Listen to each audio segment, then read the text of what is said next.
The sunlit sidewalk outside the downtown pharmacy should have been a place of peace for Arthur Samuels, a 73-year-old disabled veteran simply trying to refill his heart medication. Instead, it became a scene of confusion and violence. Without warning, a black-clad SWAT officer's voice pierced the calm. "Down on the ground, old man, now, or you get the volts." The command, amplified by panic and misjudgment, was directed at Arthur, whose only weapons were a cane and a slow, steady gait shaped by decades-old war injuries. Stunned and frightened, Arthur barely had time to raise his trembling hands before pain exploded through his body. A taser shot from the officer's hand, and the electric jolt dropped Arthur to the ground, convulsing in front of horrified witnesses. The incident was not only shocking, it was tragically avoidable. Arthur had no idea that moments earlier, an anonymous tip had warned police about a suspicious, elderly man possibly carrying a weapon near the pharmacy. The description was vague, but enough for local authorities to escalate unnecessarily. A SWAT unit, already nearby for training, descended upon the scene expecting confrontation. Arthur, hunched and confused, matched their imagined suspect too conveniently. His cane, tremor, and disoriented reaction were all misread as signs of aggression rather than symptoms of injury and age. The officer shouted commands Arthur struggled to hear and understand. His slow movement, a result of nerve damage and chronic pain, was misinterpreted as resistance. The lead officer, Kai Caney, mistook the veteran's hesitation as a threat. "He's reaching for something," Caney yelled, escalating the moment to violence. But Arthur had only been trying to steady himself. Lying on the concrete, stunned and humiliated, Arthur's only crime was needing medication while looking like someone police had been trained to fear. What unfolded was not law enforcement. It was a failure of judgment, fueled by assumptions and a disregard for the quiet dignity of a man who had once defended the very freedoms his attackers claimed to uphold. Arthur Samuels lay on the cold sidewalk, his breath shallow, the barbs of the taser still clinging to his chest as a crowd gathered around in stunned disbelief. Moments ago, he had simply been on his way to the pharmacy to collect his heart medication, a routine errand in a life already complicated by chronic pain and a body bearing the weight of service-related injuries.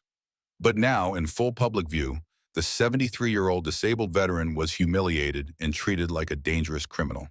The taser wires trailing from his body weren't just signs of a mistake. They were marks of profound injustice.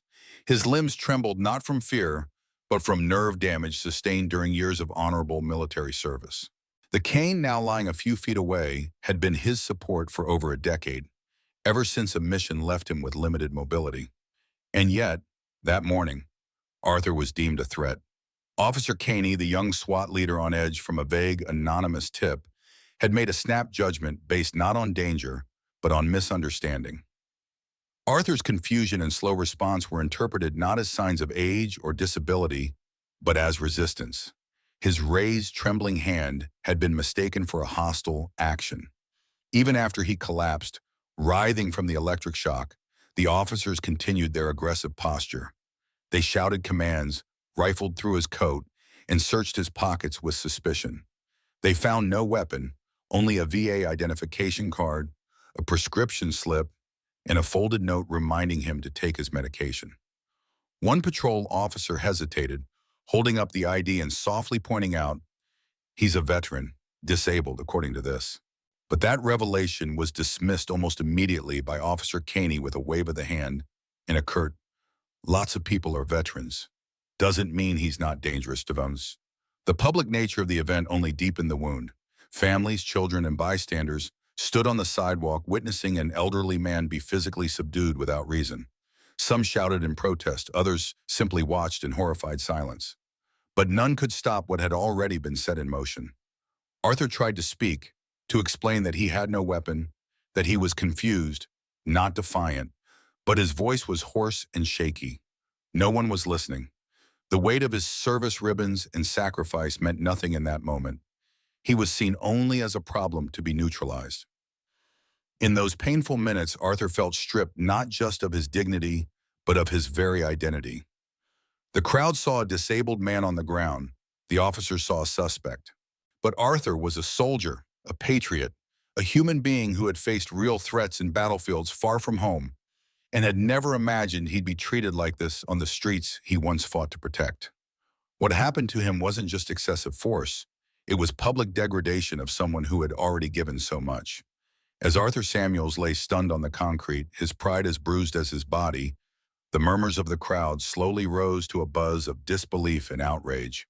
Several onlookers had already begun recording, some yelling at the SWAT team, demanding answers. Among them stood a woman in her early 40s, Elena Roberts, a local business owner and the daughter of a retired colonel. She had seen the entire scene unfold, from the moment Arthur had been misidentified to the brutal tasing that followed. Her hands shook as she dialed a number she hoped she'd never need. It was a direct line to a Pentagon liaison, one reserved for immediate veteran protection violations. She knew her father's connections wouldn't appreciate this call unless the situation was grave. But she also knew what she'd just witnessed was more than an error. It was a disgrace. Within moments, that call triggered a chain reaction that roared across the Capitol. The Pentagon's Veteran Advocacy Division classified the event under a critical incident protocol, Code Sentinel. It was rare and it was serious. Less than 7 minutes after Arthur had collapsed, the street outside the pharmacy transformed from a confused urban scene into something unrecognizable. First came the sound, a low, pulsing thrum in the sky that grew louder by the second. Two Apache helicopters swept over the skyline, casting long shadows as they dipped lower, circling above the SWAT unit like silent, watchful sentinels. Next came the ground response. From both ends of the block, military vehicles thundered into view. Humvees, armored personnel carriers, and a blacked-out troop transport truck. They moved with precision and purpose, cutting through traffic and sealing the street off entirely. At their center was a heavily modified LAV, light armored vehicle, its ramp already lowering before it came to a complete stop. Out stepped General James Iron Jim Garrison, a towering presence in full-dress uniform. His rows of service medals gleamed beneath the late morning sun, but it was his expression, icy, composed, lethal, that commanded silence. General Garrison had been en route to a high-security briefing downtown when he was rerouted mid-transit. The report he received mid-air enraged him. A decorated, disabled Vietnam veteran and assaulted and humiliated by a domestic SWAT team in full public view based on an anonymous and unverified tip. He had demanded immediate deployment. Now stepping onto the sidewalk beside his elite escort team, he surveyed the scene. The local officers looked stunned, their earlier aggressions swallowed by the sheer authority now confronting them. With military efficiency, his men established a perimeter. No one moved. No orders were questioned. Arthur, still on the ground but conscious, looked up in disbelief as a combat medic knelt beside him. "Sergeant First Class Arthur Samuels," General Garrison said firmly, approaching with calm resolve. "You are not alone, and you will not be treated this way, not while I wear this uniform." The sight of federal forces and a four-star general arriving with this level of force left the SWAT team paralyzed. Officer Caney, whose voice had earlier barked commands without hesitation, now stood pale and trembling. The scale of the response was not just symbolic, it was a message broadcast through steel, silence, and authority. America does not forget its heroes. And when its warriors are disrespected at home, justice does not crawl, it arrives roaring. The moment General Garrison reached Arthur Samuels, everything changed. The four-star general, his voice measured but steely, ordered the medics to tend to the veteran immediately. They moved swiftly, removing the remaining taser wires and assessing Arthur's vitals with gentle precision. The contrast between their professionalism and the chaos Arthur had just endured was stark. The general kept a firm hand on Arthur's shoulder as the veteran sat upright, his face pale but his spirit is slowly returning. All around them, the city block had fallen into a strange, reverent stillness. Only the soft movements of military boots and distant rotor blades filled the silence. Turning to Officer Caney, General Garrison's gaze turned from concern to cold judgment. "What exactly was your reasoning for using a taser on an unarmed, disabled veteran?" he asked sharply. Caney, still stunned, stammered something about compliance and threat perception. The general's expression didn't change. "You mistook disability for defiance. You treated a decorated hero like a criminal in front of civilians without any real threat assessment. That is not law enforcement. It is disgrace. He addressed the crowd now gathering behind the military barricade. Let it be known, the general said, his voice now amplified by the small comm device clipped to his collar, that the United States Armed Forces will not stand idle when our veterans, those who've bled and sacrificed for this nation, are mistreated on our soil. His words carried through the air like a hammer of truth, cutting through the last remaining strands of confusion. The SWAT team, visibly ashamed, was ordered to stand down.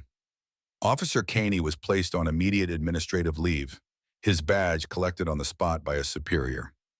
The police captain, red-faced and humiliated, tried to explain the anonymous tip, but the general was uninterested in excuses. A false tip, Garrison said flatly, should never result in excessive force. Your department lacks protocol, empathy, and oversight. That changes today. He called into his comm again. Confirm contact with the Pentagon Legal Division. I want a full civil rights investigation launched against this department. I want ADA compliance audits conducted, and I want every officer retrained in de-escalation and veteran sensitivity today. His words left no room for negotiation. Arthur, now stabilized, looked up at the general with gratitude, still trying to make sense of the surreal shift from being on the ground to now being the focus of a federal response. You didn't have to come, he whispered hoarsely. But you did. I did because you matter, Garrison replied, helping him to his feet. You gave this nation everything. It's time this nation showed it hasn't forgotten. Soon after, Arthur was escorted into a black military SUV headed for a military hospital, not a holding cell. General Garrison promised personally that his medical treatment, living conditions, and safety would be reevaluated at the highest level. Behind them, the street remained closed.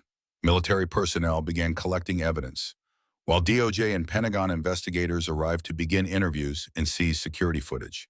The incident, now public, drew national attention.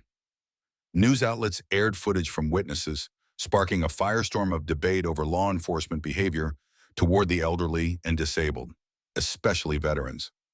The mayor issued a public apology. The police department's funding was placed under review, and sweeping reforms were enacted.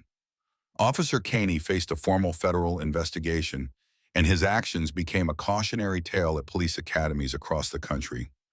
Arthur Samuels didn't ask to be a symbol, but through his pain and resilience, he became a voice for those too often dismissed. The consequences that followed weren't just about punishment. They were about change, real, measurable change. And that, perhaps, was the justice he never expected, but deeply deserved. As Arthur Samuels sat quietly in the passenger seat of the military SUV, gazing out the window at the street where he had been humiliated just an hour before, a strange calm settled over him. The ache in his body still lingered, but something deeper had shifted. He had not only been heard, he had been defended. What began as a moment of helplessness had become a turning point, not only for himself, but for countless other veterans like him. His dignity had been restored, not through anger, but through the power of unity and accountability. The response from the Pentagon wasn't just about one man. It sent a message heard across the country. Those who serve are never forgotten. The police department involved underwent sweeping reforms. New training was implemented. And Arthur, once invisible, had become a symbol of change that no badge or uniform could ignore again. In a world that too often overlooks quiet heroes, Arthur's story reminds us that true respect isn't just spoken, it's shown. When dignity is threatened, when the smallest voice can echo to the highest halls of power. If you believe our veterans deserve honor, not humiliation, leave a comment below. Don't forget to subscribe for more powerful, true stories that uplift and inspire, because some sacrifices must never be forgotten.